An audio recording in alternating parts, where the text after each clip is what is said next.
একটু ফিটফাট থাকলে নিজেকে ভালো লাগে।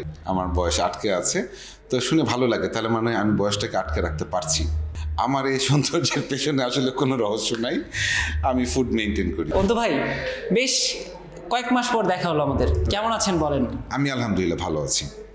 আজকে আপনাকে একদম বেশ পরিপাটি লোকে দেখছি, একটু জানতে চাইবো যে আজকে কেন এরকম লোকে দেখছি? আসলে এটা আমার রেগুলার লুক। আমি যখন অফিস করি আমি এইভাবেই মানে পরিপাটি কিনা আমি জানি না, এইভাবে থাকতে পছন্দ করি, এভাবেই অফিস করি। মানে সবসময় কি একটু নিজেকে সাজিয়ে রাখতে পছন্দ করেন? না আসলে মানে পাবলিক হ্যান্ডেল করি, তো কাস্টমার হ্যান্ডেল করি, আমার যারা ক্লায়েন্ট হ্যান্ডেল করি, এদের সাথে কথা বলার সময় একটু ফিটফাট থাকলে নিজেকে ভালো লাগে, তখন মিটিংটাও খুব চমৎকার হয়, এই আর কি।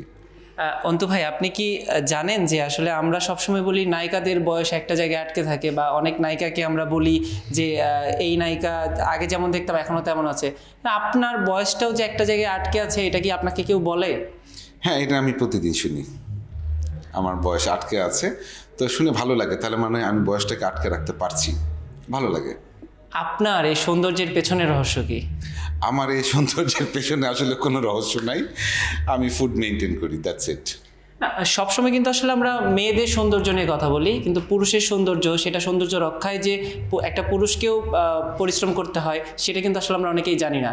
একটু যদি আপনি আপনার রুটিনটা দর্শককে বলেন।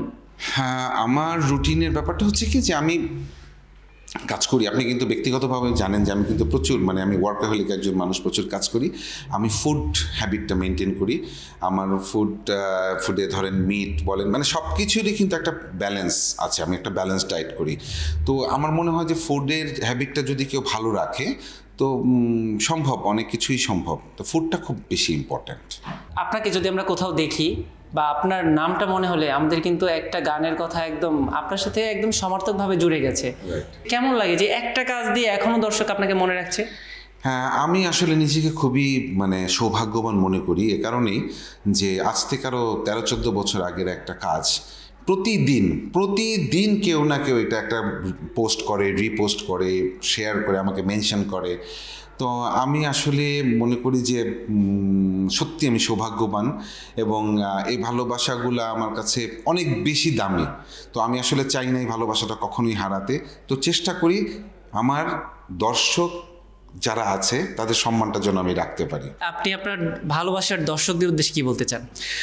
দর্শকদের আমি বলতে চাই, দর্শক, আমি কাজ করছি, আমি আপনাদের জন্যই কাজ করছি।